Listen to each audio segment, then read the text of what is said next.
real results by working alongside the people you see here today, particularly the City Bureau of Engineering staff, the General Services Department, the Department of Sanitation, actually also most particularly Councilmember David Ryu's team, the CAO's office, the Mayor's office, Supervisor Kuehl's office, to secure the funding, but particularly to think thoughtfully about the design to reflect the concerns and needs of women who have actually experienced homelessness. I am incredibly grateful for these efforts, and particularly, I just want to recognize a quick round of applause for all the people who are standing here. Meg, Eric, Arena, Alan, Rebecca, who's not here. All of these people really worked hard to be thoughtful about this project. The goal from the beginning was to build immediate housing that any one of us would feel good about, feel happy about spending time here, feel proud to have been a part. The goal was to create a place that would enhance the entire community and preserve the historic and nostalgic beauty of this unique mid-century library. And I look forward to the joy of realizing those goals when these doors open. LASA and our partners are making progress on homelessness. More than 16,500 people were housed last year alone.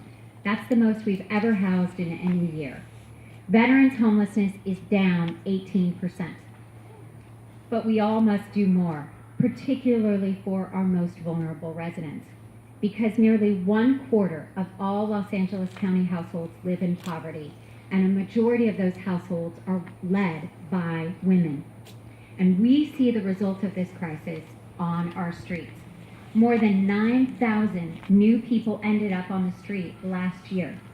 That means that 46% of the people who are unsheltered are experiencing homelessness for the very first time. This has to stop. We have to get better at prevention, and we have to get better at housing folks immediately. Through rapid rehousing programs and bridge housing programs, we break the cycle. We stop the trauma, and we help bring dignity to all.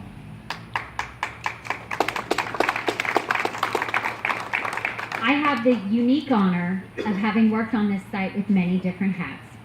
And I want to be clear that without the leadership of Councilmember Ryu, today would never have happened.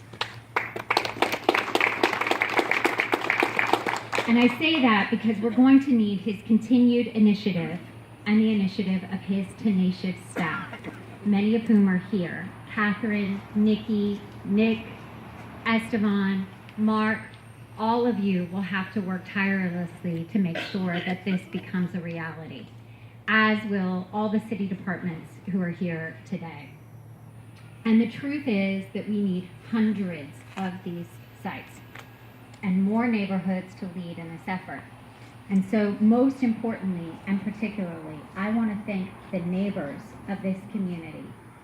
Many had questions, concerns, maybe still have questions and concerns, but all of you approached this with a caring heart, and you advocated and supported creating a gem and an asset in your neighborhood. We hope to make you proud on opening day and every day thereafter. From the bottom of my heart, thank you. Thank you, Sarah.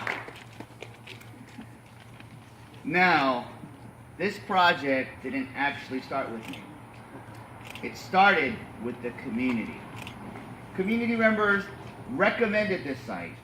Community members worked with my office during the process. And it's the community support that is crucial to making this and any other housing site a success. So I want to again take the time to acknowledge and thank all the community members who made this happen today. So many of the people are with us today were instrumental. Literally again from the and I don't want to mention names because once I start mentioning names I got to go through all the whole list, but from literally right across the street, right next door, the property owner next door, to the person across the street who helped organize the petition for the rest of the neighborhood, all the neighbors and the homeowners association to the north of us, to the south of us, and also neighborhood council representing this whole area and making this project happen. So I'd like to invite up one such representative, and that is Joanne Copland. Joanne? Thank you. Good morning, everybody. I've lived in this neighborhood for 16 years, about 2 blocks away from the site, and I drive by it almost every day. It's a great honor to support this worthy project. Sadly, the homeless population in Hollywood has increased and the need for housing more dire than ever before. It's mind-boggling to me to realize that there are over 15,000 homeless women in Los Angeles County. Women are an especially vulnerable population, and every community should be struggling with how to find ways to support their needs. The Gardner Street Bridge housing plays a small part in reducing this bigger need and is a good example for other communities to model.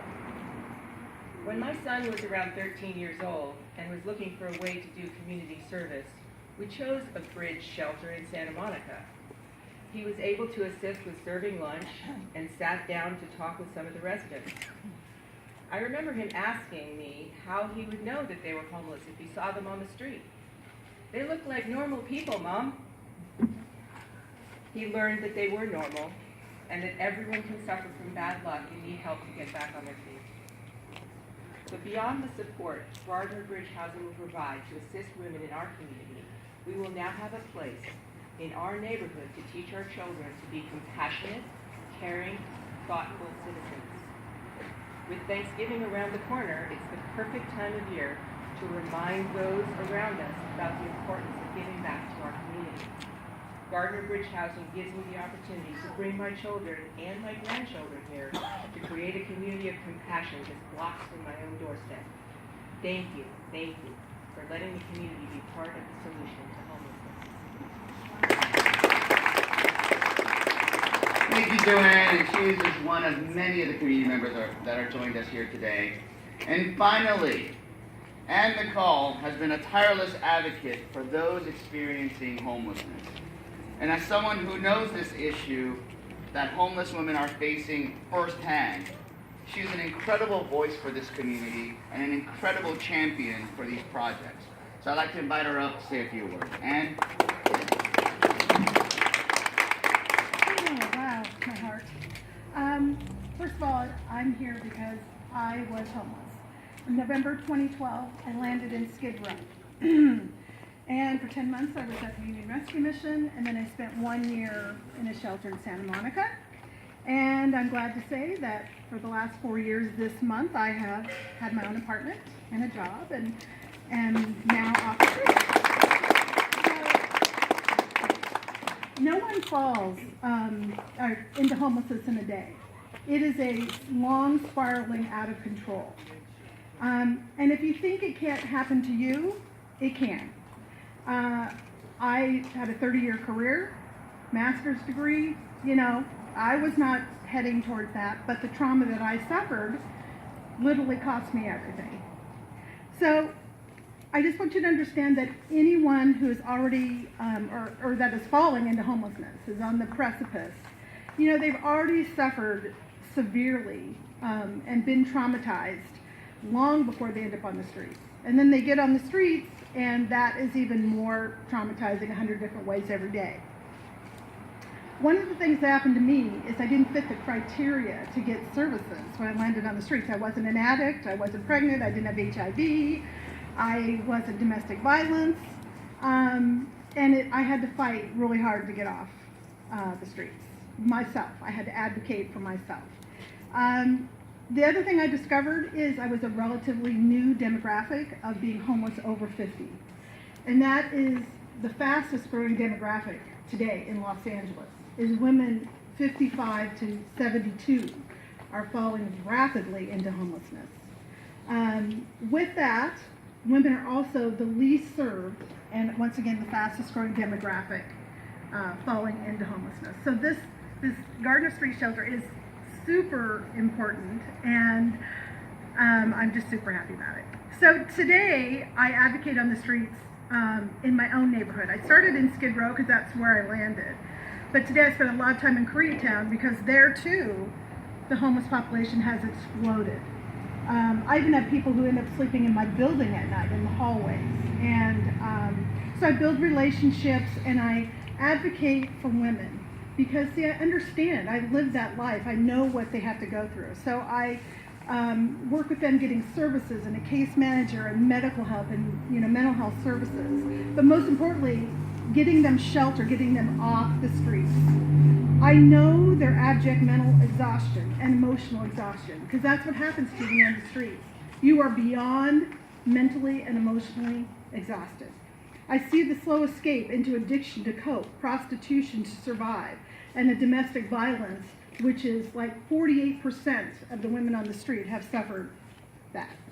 The grinding of their souls, the rapid aging, and some of the ladies I've known have died on the streets. This is why I fight for them, because that could have been me. That could have been me who was a statistic and not fortunate enough to make my way out. This is a humanitarian crisis of epic proportions for our county, and it is growing exponentially every month. And I love what all of these people, everybody is saying, is that it will take every single one of us to solve this problem. This isn't just the city government, county government's problem. It is all of ours. Every single person, because these are our citizens and neighbors, family members, they are Angelinos, and so it's all of our responsibility.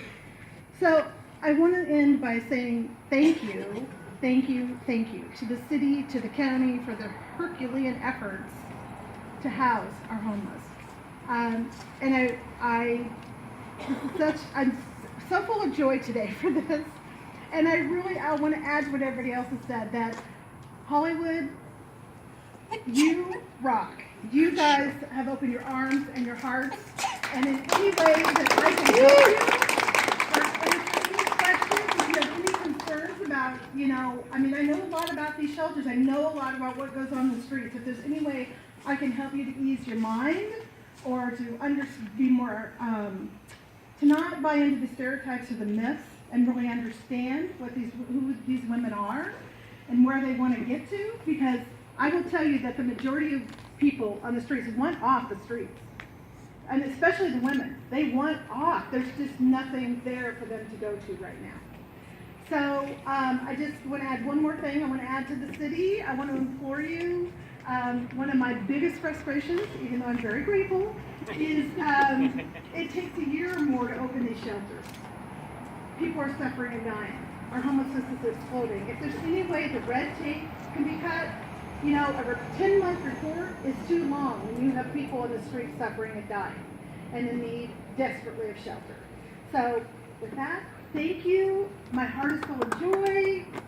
This is so awesome. Thank you. Thank you, Ann. Thank you so very much for your courageous words and for sharing your story.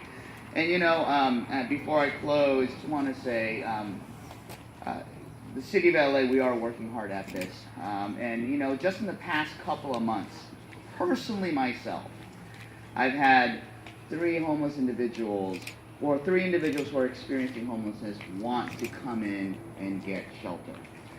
And in all 3 of those cases, and in one of those cases, there was absolutely no place for them to go and spend the night. And they were recommended to be sent to the emergency room so they could at least have a roof over their head. So that's how dire the situation is, and this is how important the housing options, like the one that we're going to see behind me, is so important. So, but don't go anywhere. I'm going to take a couple of questions, and we're going to do a tour inside, because I want everybody to come in and see our Gardner Street Women's Bridge Housing Center, before and after. I'm going to go see how it looks like now. I hope we cleaned it up a little bit inside. But because next year, when we do our actual opening, I want you to see the transformation of this building and this facility that will lead in the transformation of lives. So with that, any questions? Oh, yes, sir? Yes, how is this project being funded, both the construction portion and then I guess the services after it's open? The construction portion is being funded by Measure HHH, and the service portion will be funded by Measure H, I believe. Yes, Measure H, yes. Any other questions? And again, thank